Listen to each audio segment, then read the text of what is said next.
अस्सलामुअलैकुम। उम्मीद करता हूँ कि आप खैरियत के साथ होंगे। गोल्ड की डेली अपडेट के साथ हाजिर हूँ। सबसे पहले हम आज के कैलेंडर पर नज़र डाल लेते हैं और इम्पोर्टेंट डाटा और उसके इम्पैक्ट को देख लेते हैं। ये है जी थर्सडे फरवरी 10।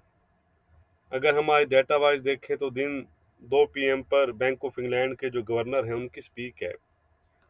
उसके साथ साथ 3 पीएम पर यूरो के इकोनॉमिक फोरकास्ट है। लेकिन सबसे मोस्ट इम्पोर्टेंट जो डाटा रहेगा, जिसका अगर आप देखें तो मार्केट पूरे पिछले 3 दिन से वेट कर रही है, वो है यूएस के सीपीआई और कोर सीपीआई नंबर्स। तो ये डेटा आएगा 6:30 पीएम पर और इसके साथ साथ यूएस के जॉबलेस क्लेम नंबर्स भी आएंगे। तो इस दौरान मार्केट वोलाटाइल हो सकती है, तो इसलिए आपने उस टाइम ख्याल करना है। तो जैसा कि आपको पता है कि जो यूएस का इन्फ्लेशन डाटा है वो बहुत इम्पोर्टेंट और क्रिटिकल होता है, ख़ास तौर पर गोल्ड के लिए। और इस डाटा के बाद गोल्ड एक अच्छा मूव भी दे सकता है। तो अगर हम डाटा की इम्पैक्ट की बात करें तो जैसा कि आपको पता है कि ये डाटा बड़ा कॉम्प्लिकेटेड किस्म का होता है। क्यों? कि इसका जो इम्पैक्ट है वो बोथ साइड पर हो सकता है। कैसे? यानी अगर हम देखें, इन्फ्लेशन नंबर्स अगर फोरकास्ट से अबव आते हैं, प्रीवियस से भी अबव आते हैं, यानी कि आसान लफ्ज़ों में इन्फ्लेशन मज़ीद इंक्रीज़ होती है, तो ये चीज़ अमूमन गोल्ड के लिए पॉजिटिव होती है। क्योंकि आपको पता है कि गोल्ड को हेज अगेंस्ट इन्फ्लेशन कहा जाता है। तो इसलिए बढ़ती हुई जो इन्फ्लेशन होती है वो गोल्ड के लिए पॉजिटिव होती है। बट ऑन अदर साइड, अगर इन्फ्लेशन इंक्रीज होती है, यानी कि नंबर आज फोरकास्ट से अबव आते हैं, प्रीवियस से भी अबव आते हैं, तो इट्स मीन कि इन्फ्लेशन इंक्रीज हुई, तो मार्केट यानी कि इसके ऑपोजिट जाकर अगर ये एक्सपेक्ट करती है कि फेड अब मजीद हाकिश टून अपना सकता है और वो तेजी से रेट इंक्रीज की तरफ जा सकता है इन्फ्लेशन को कंट्रोल करने के लिए, तो अगर मार्केट में ये सेंटिमेंट बनता है तो ये चीज़ फिर यानी कि बढ़ती हुई इन्फ्लेशन गोल्ड के लिए नेगेटिव भी हो सकती है। ठीक है जी। तो इसलिए डाटा के बाद आपने मार्केट का रिएक्शन देखकर फिर मार्केट की डायरेक्शन में एंट्री लेनी है। सिर्फ डाटा को देखकर आपने एंट्री नहीं लेनी, क्योंकि वो लेवल आपको बता देते हैं। मैं आज आपको समझाऊंगा चार्ट पर कि किस तरह मार्केट की डायरेक्शन क्या होती है और किस तरह उसके साथ आपको पलटा खाना होता है। तो चलें जी, चलते हैं चार्ट पर। सबसे पहले आज हम डॉलर इंडेक्स को देखेंगे। काफ़ी दिनों से हमने उसको डिस्कस नहीं किया, टाइम की शॉर्टेज की वजह से। तो ये है जी डॉलर इंडेक्स का चार्ट। अब अगर आपको याद हो तो लास्ट टाइम हमारी ये बात हुई थी कि अब इसको अपने नया लो इसने बनाया है और फिलहाल ये 95-50 के आसपास चल रहा है। ये हमारी एक long term support trend line थी। अब आप देख लें, 1 2 3 4, आज पांचवा दिन है और ये सब सपोर्ट बिकम रेजिस्टेंस लाइन से ये बैटल कर रहा है। तो इमीडिएट इसके लिए हर्डल यही है कि अगर ये इसके ऊपर निकलता है, इस इसके ऊपर निकलता है यानी कि स्टैंड लाइन के, तो आप कह सकते हैं कि दोबारा से फिर वो 96, 9650 और 97 की तरफ जा सकता है। ऑन अदर साइड, अगर ये अपने ये लो ब्रेक करता है 95-30 के, तो दोबारा से 95-10 और इवन 94-60 की तरफ भी जा सकता है। तो लॉन्ग टर्म के लिए इसको इसके ऊपर आप कह सकते हैं कि इसको ब्रेक करना चाहिए, तभी हम इसमें न्यू साइड पर अप साइड पर हाई देख सकते हैं। और आज का जो इन्फ्लेशन डाटा है उसके बाद हमें ये कन्फर्मेशन किसी न किसी साइड पर मिल जाएगी। यानी कि अगर हम देखें तो पिछले कुछ दिनों से इसमें कोई हमें खास मूवमेंट नज़र नहीं आई। एक बहुत ही टाइट रेंज में डॉलर इंडेक्स चल रहा है, ना अप ना डाउन। ये हैं जो यूएस की 10 ईयर यील्ड्स। अगर हम देखें तो इन्होंने 190 का जो लेवल है उसको भी ब्रेकआउट कर दिया है और तकरीबन 1.97 के हाई बनाए हैं। कल ये रेड में क्लोज हुई हैं और आज भी फिलहाल रेड में चल रही हैं। तो इमीडिएट हर्डल इनके लिए 2% है, साइकोलॉजी लेवल है। इसके ऊपर अगर निकले तो याद रखिए कि इसमें फ्रेश बाइंग आएगी जो इसको मजीद अप लेकर जाएगी, जो चीज़ गोल्ड के लिए नेगेटिव होगी। ऑन अदर साइड अगर ये 190 ब्रेक करती हैं तो 180 और 170 तक आ सकती हैं, जो चीज़ गोल्ड के लिए पॉजिटिव होगी।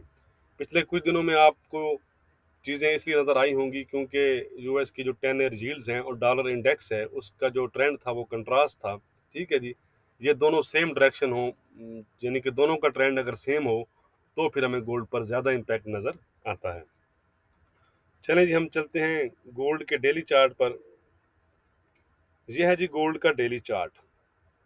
अब अगर हम अपना राउंड फिगर देखें, 18-23 को हम कह रहे हैं, H4 पर हम जाकर डिटेल से डिस्कस करेंगे इंट्राडे के लिहाज से। तो यहाँ पर आपको इसका ब्रेकआउट नज़र आ रहा होगा इस कैंडल में। ठीक है जी, तो अब इमीडिएट हर्डल अगर हम अप साइड पर देखें तो इसके लिए 1800 ट्रेंड लाइन के मुताबिक 1848 का लेवल है, और उसके ऊपर फिर 1857, और फिर उसके ऊपर अगर हम देखें तो 1867 के एरिए हैं इन ट्रेंड लाइन की रो से। ऑन अदर साइड अगर 1830 दोबारा से ब्रेकआउट करता है तो ये दोबारा से 1820 और अपनी सपोर्ट 180 आप कह सकते हैं कि 45 के पास, और इसके बाद 1790 के एरिया प्ले में आ सकता है। तो ये वो लेवल हैं डेली चार्ट के लिहाज से। तो डेली पर हमें इस लेवल का ब्रेकआउट नज़र आ रहा है 1830 का। अब हम चलते हैं H4 पर और इंट्राडे के लिहाज से डिस्कस करते हैं। तो ज़रा गौर से आपने चीज़ों को देखना है, समझना है। अब अगर आप यहाँ पर देखें तो प्राइस जहाँ पर खड़ी है आपको एक क्लीन ब्रेकआउट नज़र आ रहा है इस कैंडल से, बिल्कुल नज़र आ रहा है। यहाँ पर अगर आप देखें, ये जो मैंने लाइन लगाई है ये चीज़, ये आपको डिवाइड कर रही होगी अपर साइड और लोअर साइड। 1 2 3 4 किसी साइड पर ब्रेकआउट नहीं हुआ, लेकिन यहाँ पर इस कैंडल में ब्रेकआउट हो चुका है। अब मार्केट की डायरेक्शन क्या होती है मैं आपको बताता चलूँ। अब देखिए उसने ब्रेकआउट कर दिया है। अब मार्केट की डायरेक्शन हमें कह रही है कि उसने यहाँ तक जाएगी। First is 1842 and then 1850-52। लेकिन ऑन अदर साइड, यानी कि पहले मैं बता दूं आपको कि ये ब्रेकआउट हो गया हमारा, यही हमारा चीज़ थी कल कि अगर ये ब्रेकआउट करता है तो रीटेस्ट, और रीटेस्ट के बाद ये चीज़। ठीक है जी, यही हमारा था। तो अब भी हमारा व्यू यही है, जब तक गोल्ड 18-32-30 का लेवल ब्रेक नहीं करता, हमारा ये रहेगा कि जो गोल्ड है वो कहाँ तक जा सकता है जी। मैं आपको बता देता हूँ, ये 1842 और उसके ऊपर भी ये चीज़। ठीक है जी, यानी कि 1850-53 तक फिर गोल्ड जा सकता है, जब तक वो इस लेवल को होल्ड करेगा। ऑन अदर साइड कोई भी कैंडल, यानी कि अगर ये जो कैंडल चल रही है ये भी, या नेक्स्ट कोई भी कैंडल आती है और इस तरह की कैंडल, ये कैंडल आप देख रहे हैं ये चीज़, इस तरह का क्लीन ब्रेकआउट आपको डाउन साइड पर मिल जाता है, तो आपने फ़ौरन अपने व्यू चेंज कर लेना है। क्यों? कि हमने मार्केट की डायरेक्शन में चलना है। अगर ये कैंडल आती है, कोई भी कैंडल यहाँ पर क्लोज हो जाती है इसके डाउन, तो दोबारा रीटेस्ट पर वो डाउन जा सकती है। कहाँ तक जा सकती है? वो हैं जी लेवल ये। फर्स्ट इज 1820 एंड नेक्स्ट 1810, जो हमारा एक बहुत अच्छा लेवल है। ठीक है जी, तो इंट्राडे के लिहाज से यही कंडीशंस हैं आपके सामने। ठीक है जी, रीटेस्ट पर बाय है और गोल्ड 1842 और 1850 तक जा सकता है। लेकिन जैसे ही वो ब्रेक इन कर दे, मैं आपको मिसाल भी दे रहा हूँ, ये कैंडल आप देख रहे हैं, इस तरह की कोई भी कैंडल आपको मिलती है डाउन साइड पर, ठीक है, तो फिर आप बाय से निकल जाएंगे और दोबारा 18-30-32 के रीटेस्ट पर सेल करेंगे, और गोल्ड आपको 18-20 और 18-10 के लेवल फिर दिखा सकता है।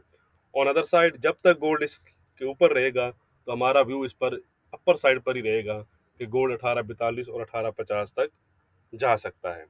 तो इस चीज़ को याद रखना है, यही मार्केट डायरेक्शन होती है कि जिस तरह मार्केट आपको कहे आपने उसी साइड पर फिर ट्रेड करना होता है। ठीक हो गया? मैं उम्मीद करता हूँ कि आपको अच्छी तरह समझ आ गई होगी। बाकी आज हमारी क्या रेजिस्टेंस और क्या सपोर्ट रहेगी वो हम देख लेते हैं। याद रखिएगा कि आज इन्फ्लेशन डाटा है, उसके बाद बड़ी तेज़ी से गोल्ड किसी साइड पर भाग सकता है। तो फिर लेवल अगर अपडेट हुए तो मैं आपको टेलीग्राम पर अपडेट कर दूंगा। वीडियो को लाइक और शेयर करना मत भूला करें। डिस्क्रिप्शन भी ज़रूर चेक कर लिया करें, उसमें तमाम जो लेवल हैं वो लिखे होते हैं। तो आज की जो हमारी रेजिस्टेंस रहेगी गोल्ड में वो रहेगी 1845 की। 1845 के ऊपर गोल्ड 1850, 1860, 1870 और 1877 के लेवल आपको दिखा सकता है। ऑन अदर साइड जो हमारी सपोर्ट रहेगी आज गोल्ड में वो रहेगी 1820 की। अगर गोल्ड 1820 ब्रेक करता है दोबारा से तो गोल्ड 1810 अपने एक अच्छा लेवल है, और उसके बाद फिर 1800 और 1790 तक जा सकता है। फिलहाल जो गोल्ड का ट्रेंड वो पॉजिटिव है। क्यों पॉजिटिव है मैंने आपको बताया है कि हमारे पास यहाँ H4 का ब्रेकआउट भी है और डे 1 का ब्रेकआउट भी है। ठीक है जी, तो इसलिए जब तक H4 की कैंडल इसके नीचे क्लोज नहीं होती तो हमारा व्यू गोल्ड पर पॉजिटिव रहेगा और हम इसको अपसाइड पर ही देखेंगे। लेकिन अगर मैंने आपको दोबारा बताकर जा रहा हूँ, फिर आप बाद में गिला करते हैं जी आप अपसाइड का कह रहे थे, लेकिन कोई भी कैंडल अगर इसकी डाउन क्लोज होगी इस तरह की तो हमारा व्यू चेंज हो जाएगा। फिर हमारा टारगेट 1820 और 1810 होगा। तो जो भी ट्रेड आज आपने करनी है वो विदेशल करनी है, मार्केट में अच्छा मूव आ सकता है, तो इस चीज़ का आपने ख्याल रखना है। बहुत शुक्रिया।